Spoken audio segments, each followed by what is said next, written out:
We're looking at chapter 17,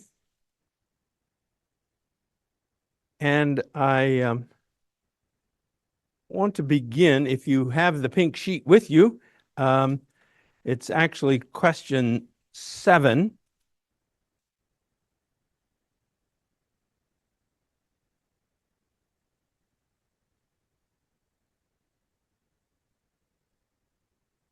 Verse 2, this is the first time that God actually says he's making a covenant with Abraham.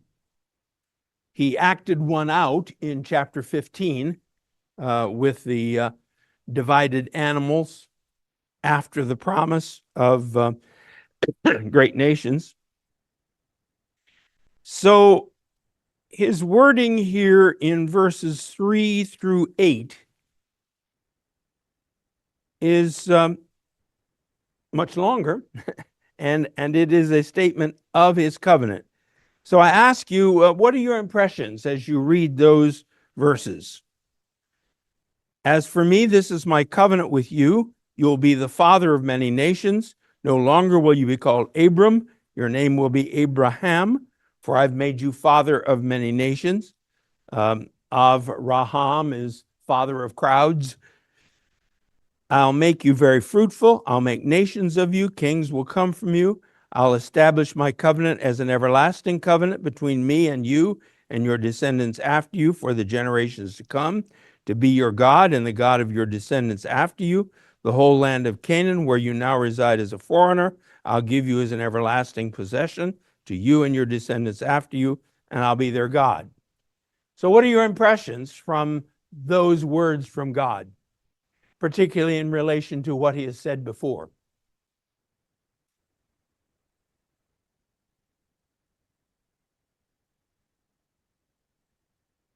Okay. The idea of everlasting. What else? Okay. I will. Recurrence, repetition. Yes.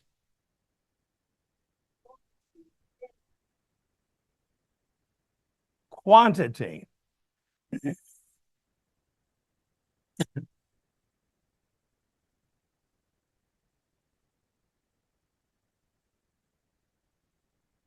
Good observation. What else? Pardon? Okay.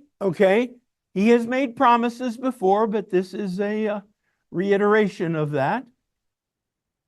What else?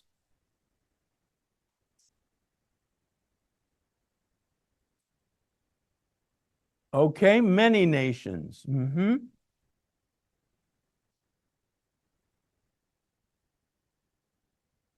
Okay.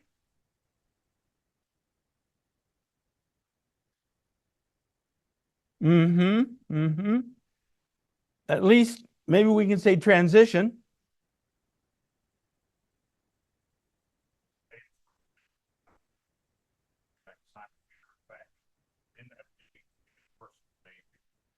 It's a pretty great gift for a 99-year-old.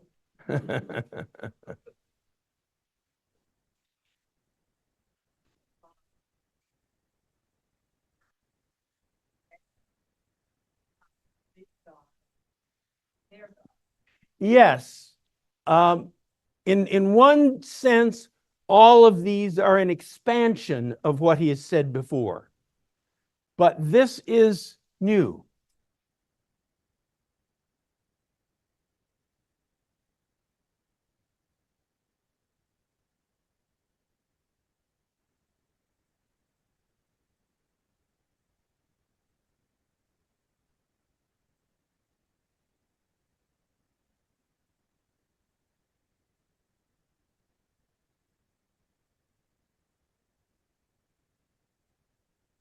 Okay, the previous, walk before me and be blameless.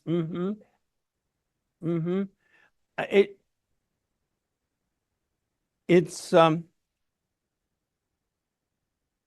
I'll make my covenant between you. That's verse 2.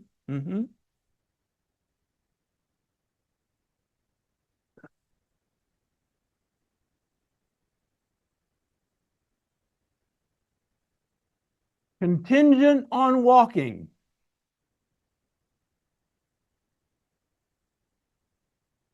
In his presence.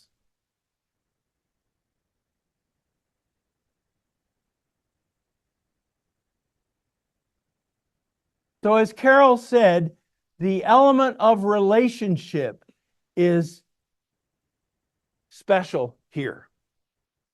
That leads us backwards on the sheet to question 6. How has God brought Abraham along in this whole process? Where did he start? Where did God start? Chapter 12. Promises,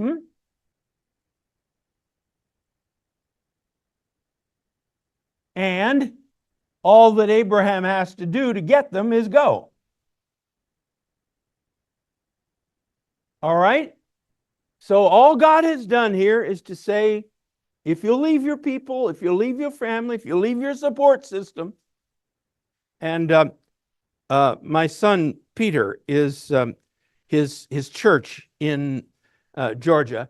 They are working hard on outreach, and so a whole group of them go to the malls on Saturdays and encounter people. And Peter is working with a Muslim guy who runs a kiosk there. And Peter was saying to me yesterday, Muslims understand discipleship. I said, oh, yeah. If he accepts Jesus, he loses his family, his wife, his children, his job, and probably his life. That's called discipleship. We Americans know nothing about discipleship.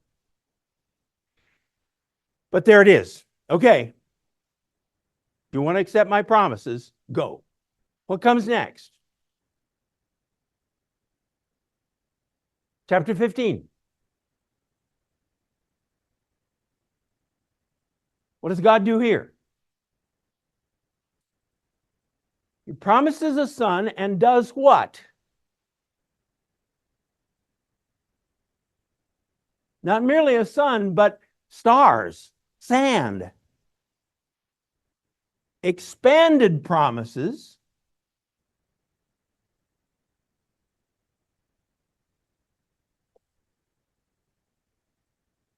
And since you're not answering, I will. Implied covenant. Yes, that's true, but I hope it's the answer that's in the Bible.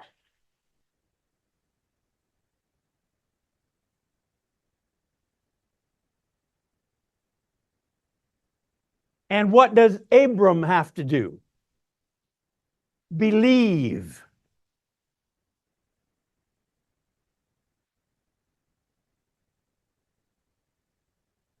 Yes, yes. What we're talking about, though, is how God is leading Abram.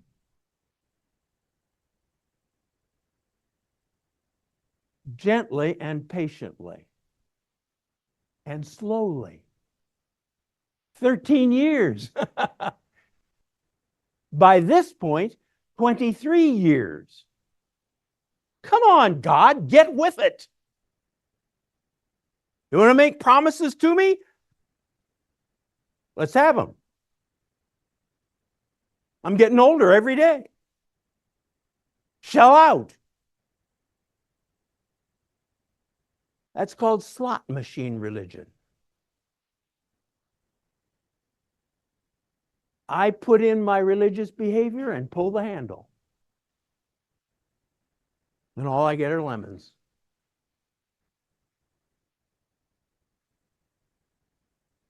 So this is chapter 12. This is chapter 15. 10 years. We're now in chapter 17. And what is God doing now?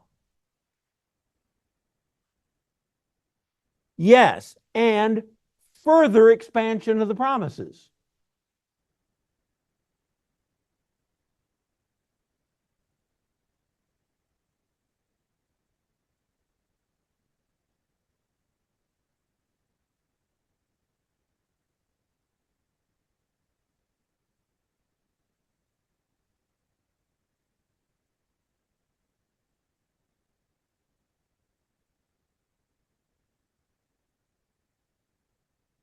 And what is Abraham supposed to do?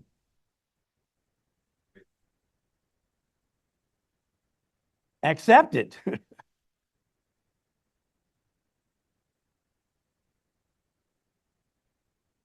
This is the first time that Abraham has to do something specific back to God to say, I'm in.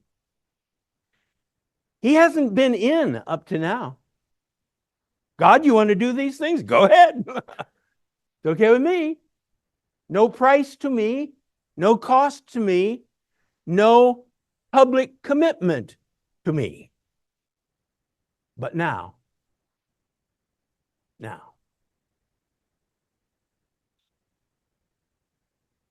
you got any testimonies of that?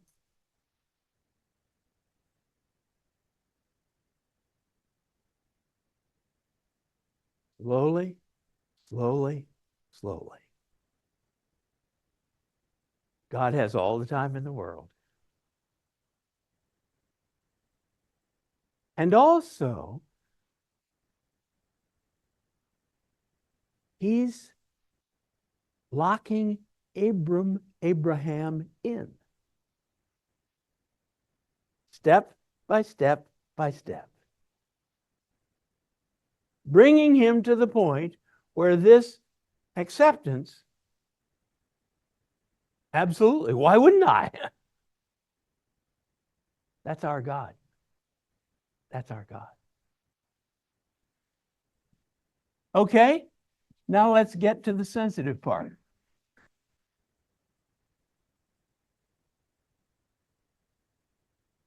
Why does God put his covenant mark on that piece of flesh?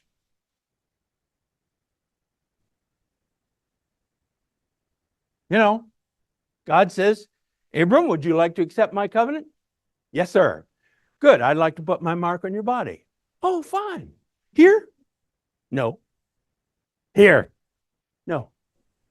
Here? No. There?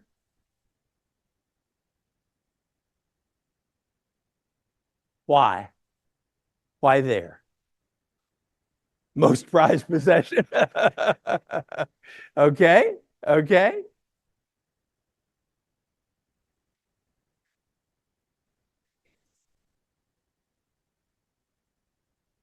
Trusting God or not trusting God, that was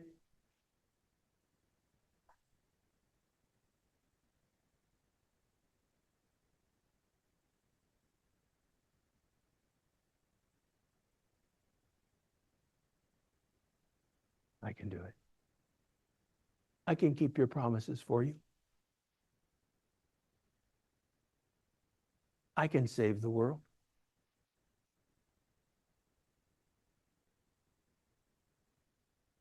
Across the Near East, the erect male penis is a symbol of power and of domination and the ability to stamp yourself on the world.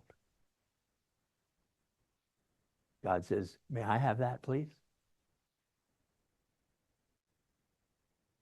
Now, I have to tell you, ladies, the problem with the world is not the male genitals. The problem with the world is the human heart that says, I can do it. And again, if you have children, you understand this perfectly. From the time they can do anything, I'll do it. Me. I've always loved the story I heard years and years ago It's a spring evening, and the couple is walking with their 3-year-old, and the 3-year-old is collecting God's gift to children, dandelions. And he's sort of dragging along, and the mother says, "Oh, honey, pick him up." So the father grabs him up, picks him. But after about 3 minutes, the little kid begins to wiggle and says, "Want to carry my own dandelions?" I can do it. I can do it. It's also connected on a more subtle level to the whole fertility cult that dominates the ancient world's thinking. The mother goddess, the male god, the Latin Priapus. So again, God is saying, you want to take care of your obsession, your need? And again, in our world, we're worried about overpopulation. They were worried whether they're going to survive another generation. Wild animals, disease, famine. And God says, would you let me have that?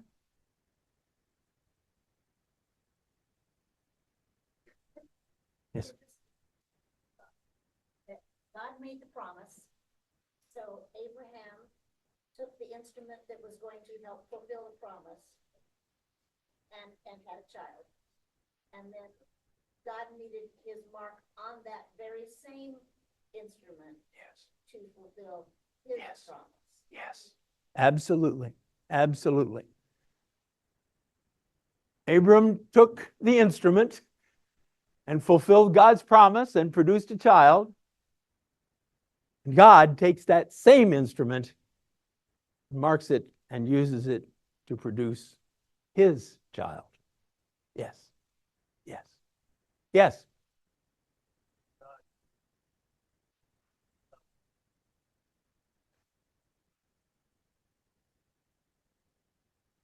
I think that's significant.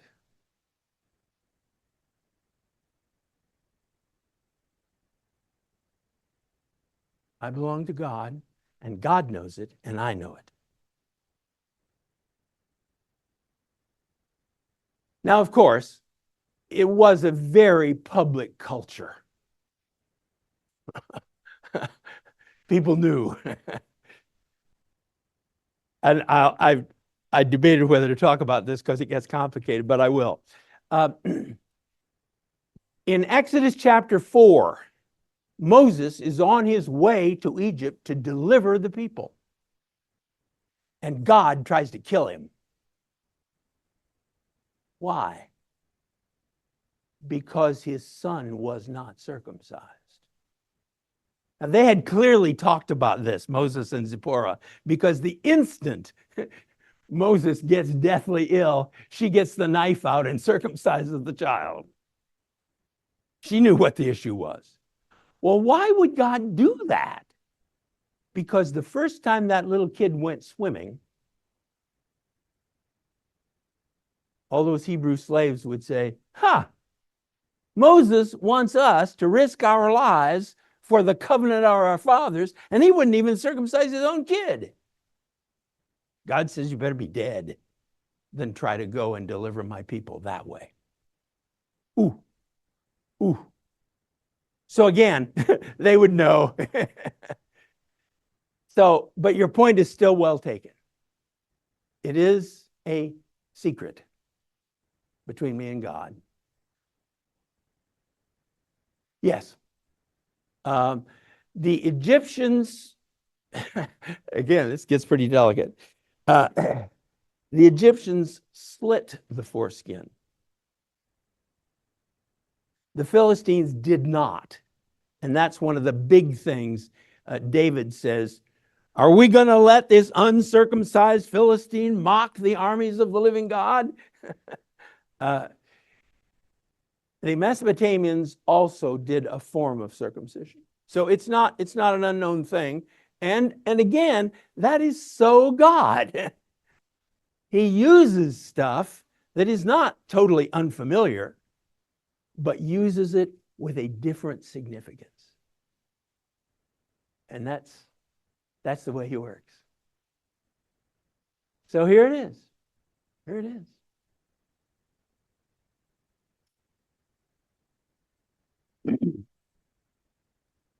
Now, I had deferred until the next lesson, but I want to go ahead now. Let's talk about everlasting covenant. How many times does it show up in this chapter? 17. Where's the first one? Verse 7, I will establish my covenant as an everlasting covenant between me and you and your descendants for generations. Okay? Now, it depends on your translation, but there's another one. Where's the next one? Everlasting possession, yeah, but I'm talking about everlasting covenant. 13, my covenant in your flesh is to be an everlasting covenant. Any uncircumcised male who has not been circumcised in the flesh will be cut off from his people. He has broken my covenant. Now, again, it's fascinating to me. Moses evidently had a thing about circumcision. How do I know? Well, he didn't circumcise his kid. He also did not circumcise that whole first generation that came out of Egypt. Huh. Wonder what his problem was. I want to talk with him about that. Because Joshua had to circumcise the whole second generation after they entered the land. So here, your army has established a beachhead in Normandy, and the first thing you do is circumcise all of them and render them helpless for about a week. Oh, really? But Moses hadn't done it. Don't know why. But God says very explicitly, you got an uncircumcised male, he's broken the covenant. Okay, that's 2. There's another one. 19. God said, yes, but your wife Sarah will bear you a son, and you will call him Isaac. I will establish my covenant with him as an everlasting covenant for his descendants after him. So 3 times, God says, this is an everlasting covenant. Now, the phrase occurs about a dozen more times in the Bible, and I want us to look at them. 2 Samuel 23:5. When you find it, read it.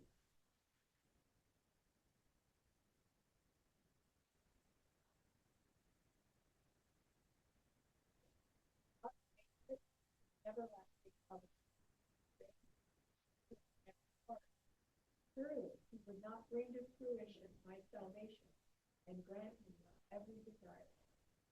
Who's talking? David. This is the Davidic covenant. So the Abrahamic covenant is everlasting. The Davidic covenant is everlasting. We won't look at it, but if you're taking notes, this is repeated more or less in 1 Chronicles 16:17. Okay? Psalm 105, verse 10.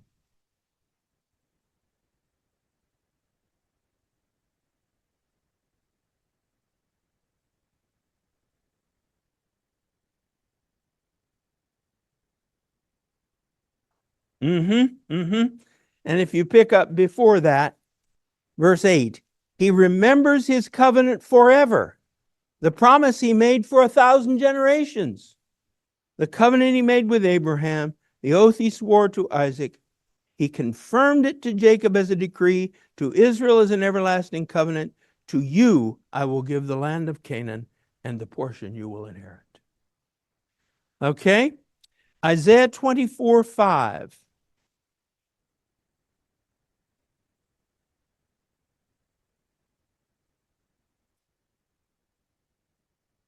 They used to call this a sword drill.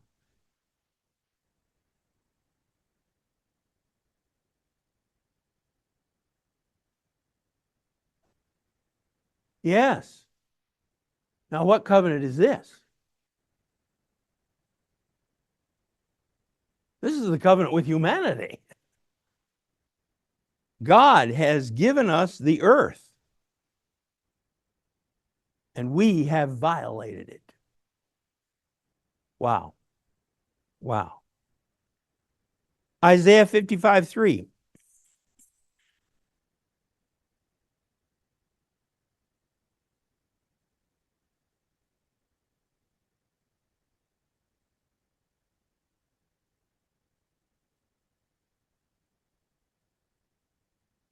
Uh-huh. Now, this is written to the exiles who are about to go home from Babylon. And God promises them what kind of a covenant? Everlasting, like what? Like David. Uh-huh.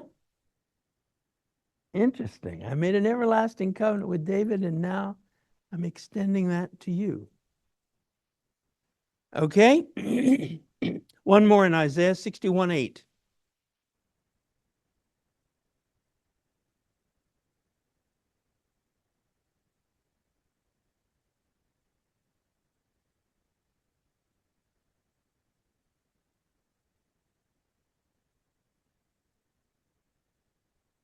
Mhm, mhm. Jeremiah 32:40.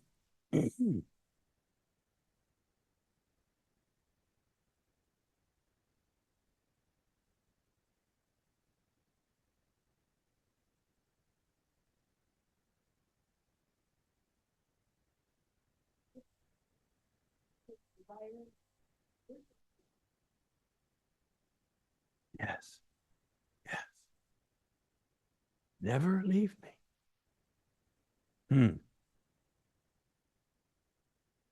Ezekiel 16:60.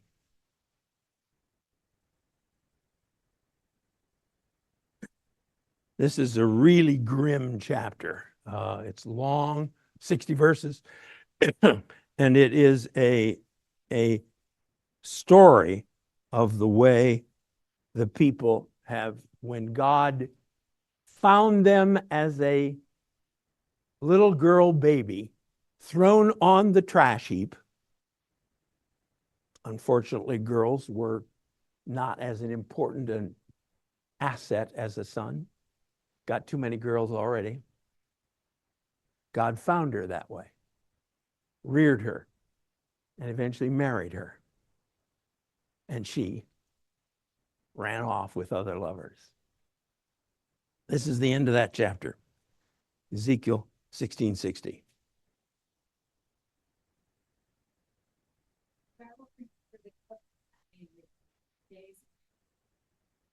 Establish an everlasting. Yes. Yes. Yes. I won't forget.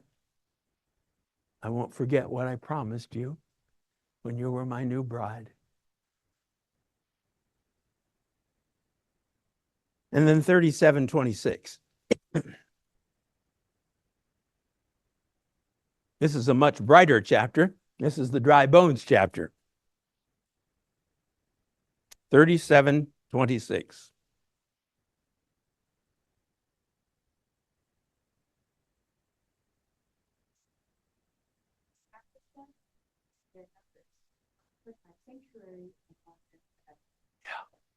Yeah. Forever. Forever. There's no sanctuary on the Temple Mount now except a sanctuary to Muhammad. Everlasting covenant?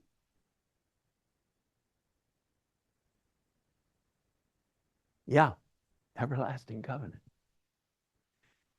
So we've got that whole long history of God's promised faithfulness. Again and again, we've seen him fulfilling it. If at the moment it seems unfulfilled, I think we've got pretty good grounds for believing it's going to be fulfilled in the end. So here's the beginning in Genesis chapter 17.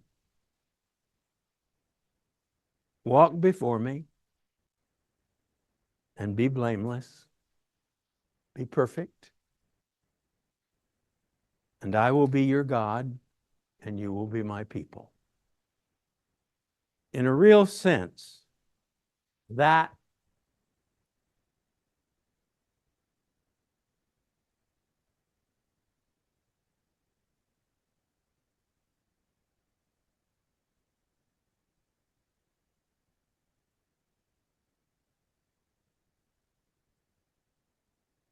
you.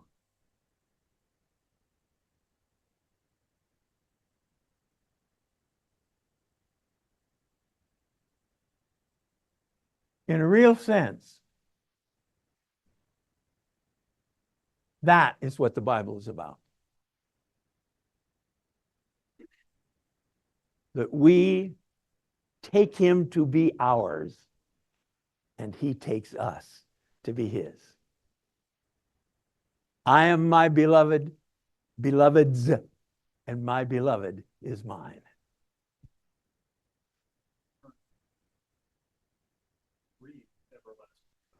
Oh, literally. Literally.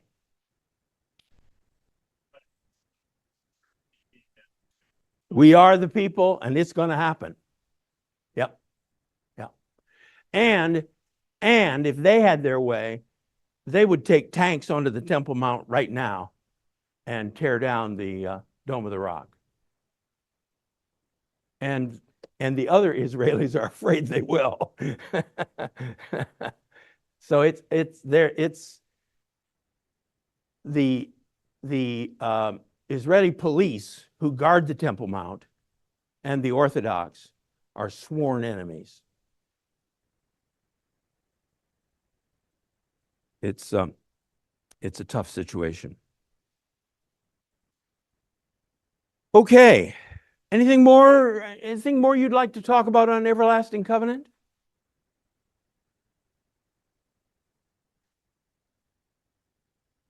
The Orthodox. The police are there to keep the Orthodox from tearing down the Dome of the Rock. And the Orthodox then say, you're traitors. You're traitors to your faith. And the Israeli police are saying, and you're nuts. So it's a standoff. Anything else you want to talk about? All right. Let's turn then to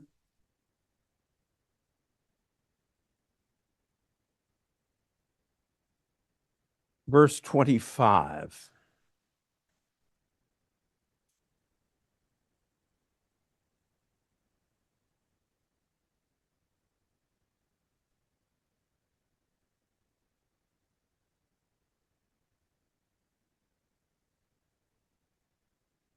No, not that far.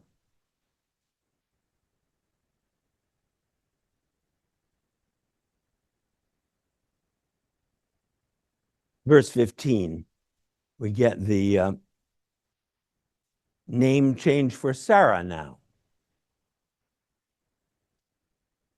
I will bless her and will surely give you a son by her. Now, my question is, why didn't God tell Abraham that in the beginning? Before the mess with Hagar and before we end up with the mess we have in the world now.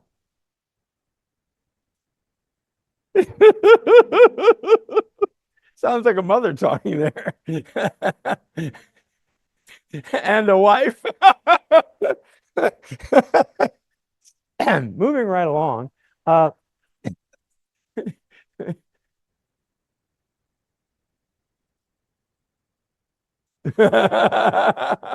Yeah, yeah, yeah. And it's the very thing Jen was talking about. I want you to ask me how I want to do this. Or perhaps you ought to understand how I want to do this.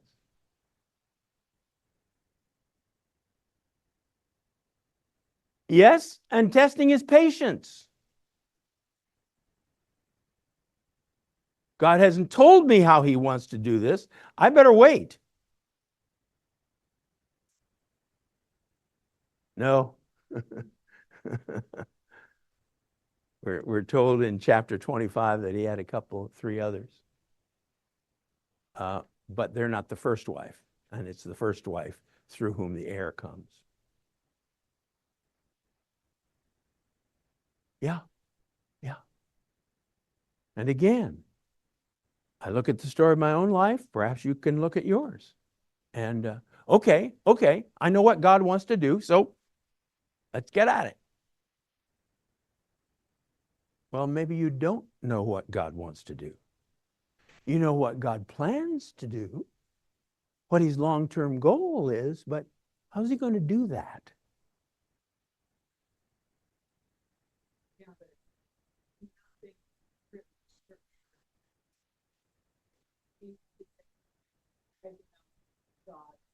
None. Yeah. I think that's exactly it. That okay, God has given the promise. Sarah's upset that she can't have a baby. She says, let's do it the ordinary way. So Hagar's cute. So very normal. But he didn't ask God.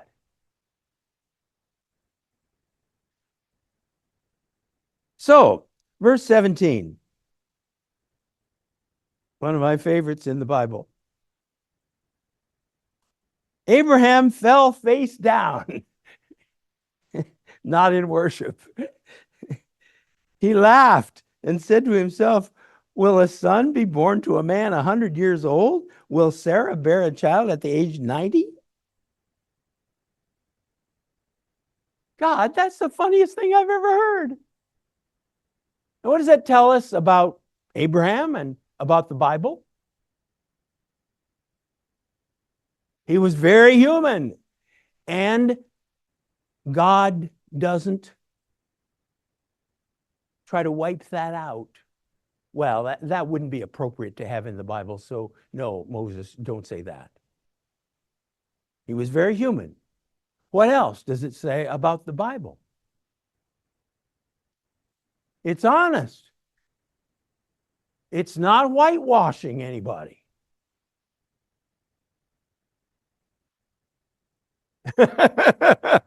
God's mercy, yep. You don't say that to God. Yes. Yes.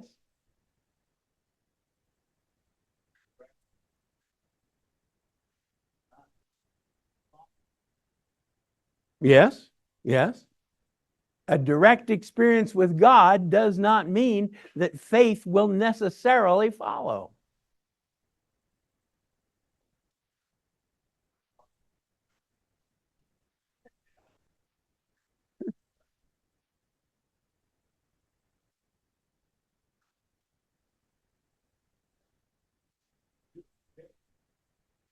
And we don't have the picture of a plaster saint who says, oh God, that is a wonderful promise you have given me. No. We think that we would act that way, but if you look in the New Testament, look at Zechariah, he acts the same way, and Yep. like, you're serving as high priest. You know what I've done before. Why are you surprised that I'm? Yeah. And I talked with someone after the session. This is the difference between Zechariah and Mary. Mary doesn't say, how will I know this is going to happen? Which is what Zechariah said. She said, how's this going to happen? There's all the difference in the world between those two. That's a watershed right there. This one is doubt. How do I know that's going to happen? This one is question. How is that going to happen? One is of faith, and the other is of no faith. On the surface, it looks like they're both doing the same thing, but it's not. It's not. Jerry?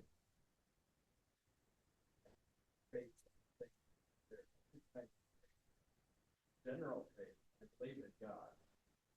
Faith is in him, but faith to this specific incident with this specific thing. Yeah. Yep. Yep. Yep. Yep. Yep.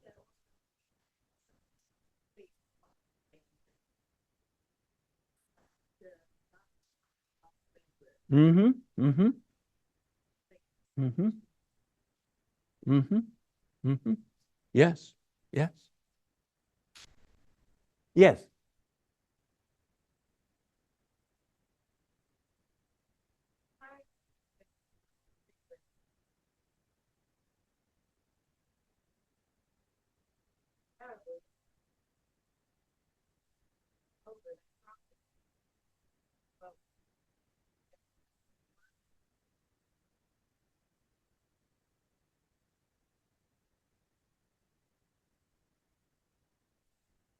Continue to be mercy.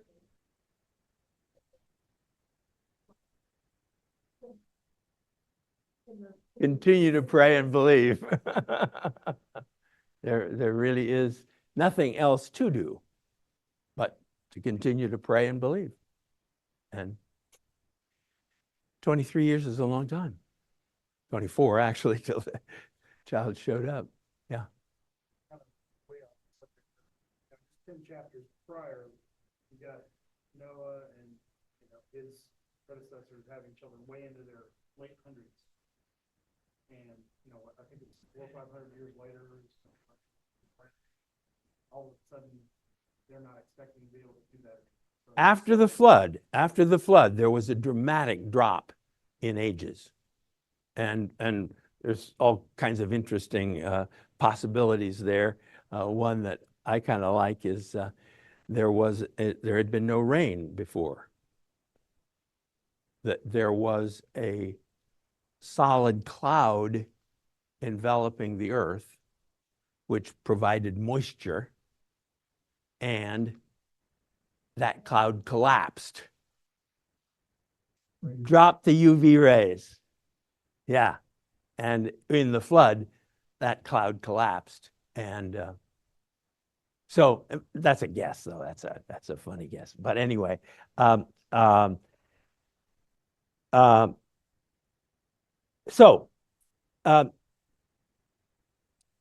but he didn't only laugh.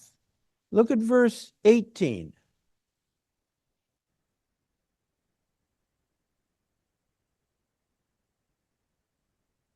God, you don't have to do that. You don't have to make me able to impregnate her, and you don't have to make her able to bear, because we've already got this kid. The kid that I produced. Why doesn't God choose Ishmael?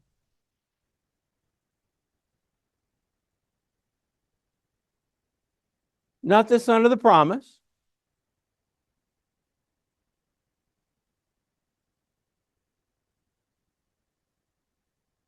I can save myself. I can fulfill the promises of God for him.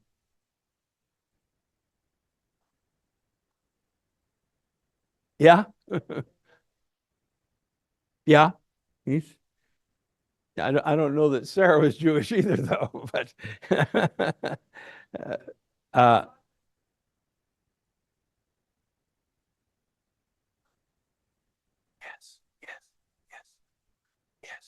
yes.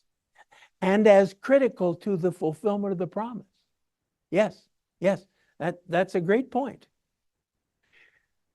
The promise is not only to Abraham, it's to Sarah. Sarah is as much part of the promise as Abraham is. So that if Ishmael is it, then she's cut out.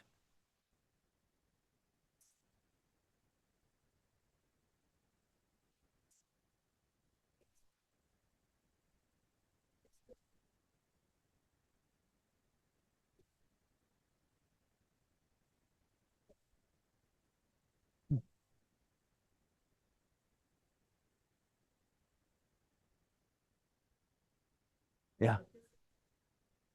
Yeah. Oh, this is the very nature of salvation. Salvation is the result of a miracle. Salvation is not the result of ordinary human functioning. Well, I'll be better and better and better and better. And one day God will say, well, by jingies, Johnny, you did it. Not going to happen. Not. It doesn't grade on the curve. Yes. Yes. Yeah. Yeah. I think this is the critical point. What's the nature of salvation? Salvation is a miracle. God saves us apart from all our labors. Now,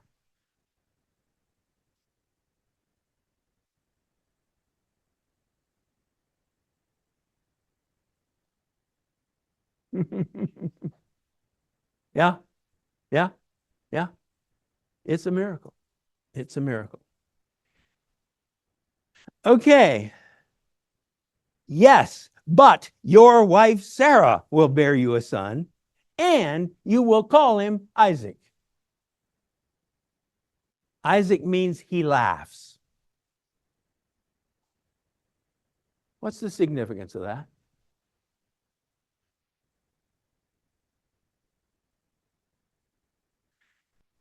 Yeah, it's a thumb in Abraham's eye. Every time he calls the kid, hey, he laughs. That question, is anything too hard for the Lord? Yeah, yeah.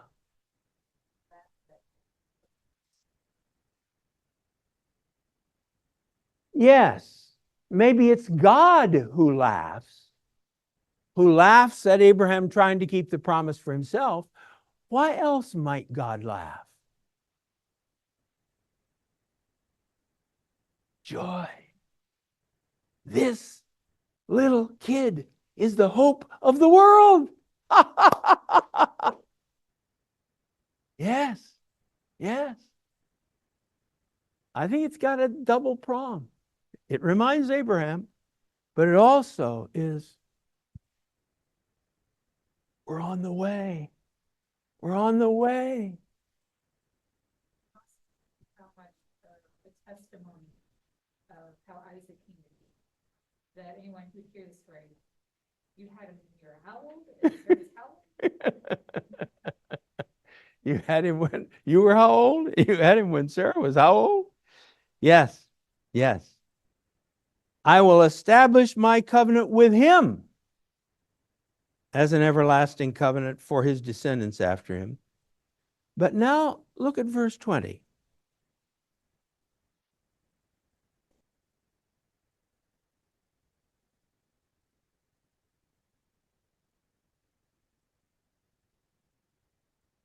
Why does God do this?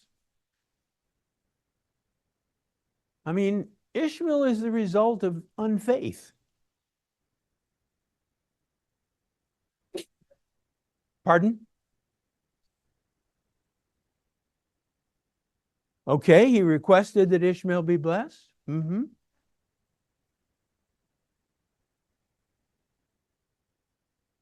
Okay, God's going to keep his promises even if we mess up. God redeems Abraham's mistake. You ever wonder why Saudi Arabia has all that oil? And Israel has none?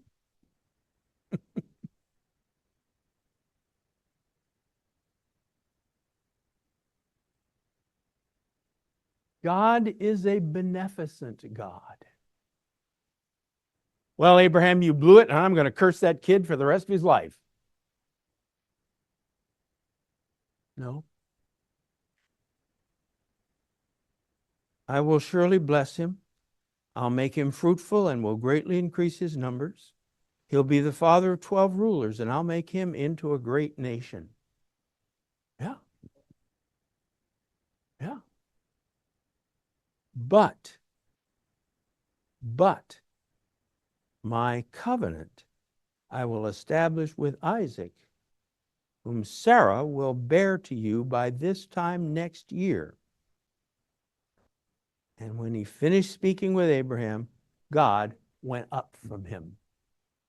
Again, you notice back in 17:1, the Lord appeared to him. So evidently there was a figure there talking to Abraham, and now that figure goes zip.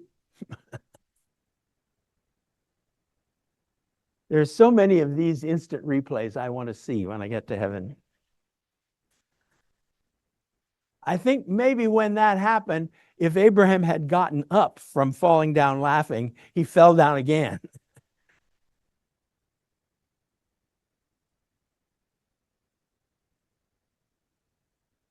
So this is our God, the God who is abundant, who's got blessing to give away, who redeems our failures.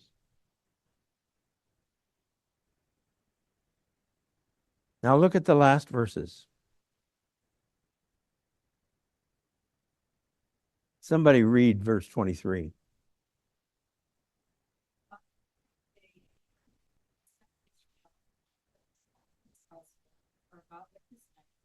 Every male in his household and circumcised as God. No, that's good. What are your impressions from that verse? From the wording of the verse? Bingo. The man, the figure, the person is gone, and Abraham gets the knife out. On that very day, yeah. What else? He's thorough. All those born in his household or bought with his money, every male in his household. Yeah, I get it. I get it. And circumcise them, what? As God told him. Yes, yes, yes. No ifs, no ands, no buts. God has offered this covenant to me. He has said she's going to have the boy. He has said that if I want to be part of his covenant, I circumcise myself and every other male in the house. Boom. That's what God is after. When God first made his covenant, made it with Abraham. Abraham, well, was Abraham's misstep a human misunderstanding, or was it really disobedience? If it was not a literal, God was still keeping his covenant, even though it resulted in issue. I think that's a good point. And I would say, no, it's not the deliberate sin against God's known will. It was a mistake. It was a mistake in that he did not ask God what to do, but it wasn't a deliberate sin. And that's an awfully important point. And because it wasn't deliberate, blessing is not blocked. Oh, absolutely. Absolutely. Any sin is sin. And this is, our time is up. This is Wesleyan. There are sins of error. And if you happen to come to the Leviticus study, you're going to hear about this a lot. There's error, there's ignorance that is not intentional, but it has consequences. And those consequences are going to play out. But in the middle of the consequences, God is going to be at work where he can with blessing. And that's the beauty of it. Okay, blessings.